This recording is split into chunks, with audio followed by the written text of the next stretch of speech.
শেখ হাসিনার হঠাৎ দেশ ত্যাগের পর বেরিয়ে আসছে একের পর এক চাঞ্চল্যকর তথ্য। 15 বছরে আওয়ামী লীগ সরকারের ঋণ হয়েছে 15.5 লাখ কোটি টাকারও বেশি। আন্তর্জাতিক বিভিন্ন অর্থনৈতিক সমীক্ষার বরাতে একাধিক জাতীয় দৈনিকের প্রতিবেদনে উঠে এসেছে এসব তথ্য, যেখানে বলা হয়েছে অন্তত 18,35,000 কোটি টাকার সরকারি ঋণ রেখে সদ্য ক্ষমতাচ্যুত প্রধানমন্ত্রী দেশ ছেড়ে পালিয়েছেন।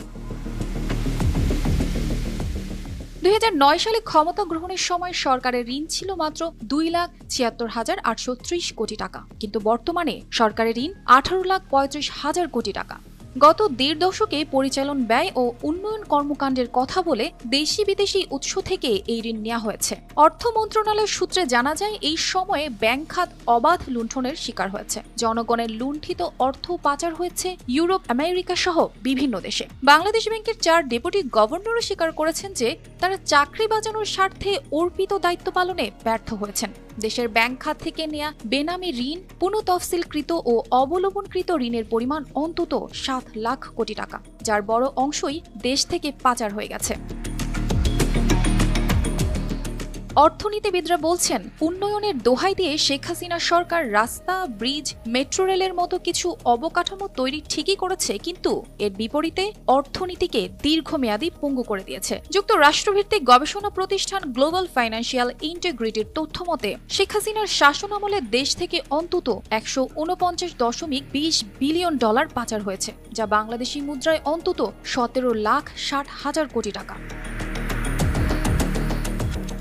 সুইজারল্যান্ডের কেন্দ্রীয় ব্যাংক সুইস ন্যাশনাল ব্যাংকের তথ্যানুসারে 2011 সালে দেশটিতে বাংলাদেশিদের জমা অর্থের পরিমাণ ছিল 87,11,11,000 সুইস ফ্রাঙ্ক, যা 2023 সালের শেষে নেমে এসেছে 1,77,12,000 সুইস ফ্রাঙ্ক। সংশ্লিষ্ট সূত্র বলছে, যুক্তরাষ্ট্রসহ ইউরোপিয়ানদের সঙ্গে বাংলাদেশ সরকারের সম্পর্কের অবনতির কারণে সুইস ব্যাংকগুলো থেকে বাংলাদেশি পাচারকারীরা অর্থ অন্য গন্তব্যে সরিয়ে নিয়েছে।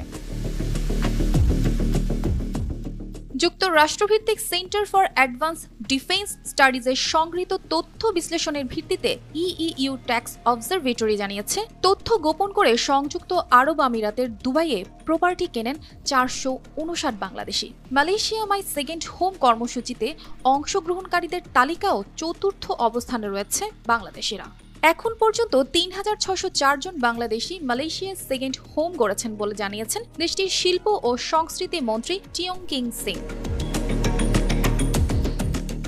বেসরকারি গবেষণা প্রতিষ্ঠান সিপিডি নির্বাহী পরিচালক ডক্টর ফাহমিদা খাতুন বলেছেন, গত 1.5 দশকে দেশের কি পরিমাণ আর্থিক ক্ষতি ও পাচার হয়েছে তার কোনো পরিসংখ্যানই ঠিক নেই। আগে বলা হতো অর্থনীতি খাদের কিনারায়, কিন্তু এখন অর্থনীতি পড়ে গেছে পুরোপুরি খাদের মধ্যে।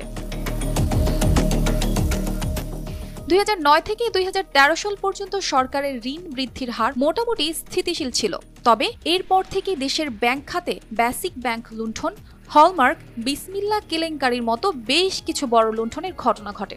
এত লুণ্ঠিত হওয়ার পর অবশেষে সাধারণ জনগণের ঘুম ভেঙেছে এবং জেগেই বিদায় করেছে এই ক্ষমতালোভী সরকারকে।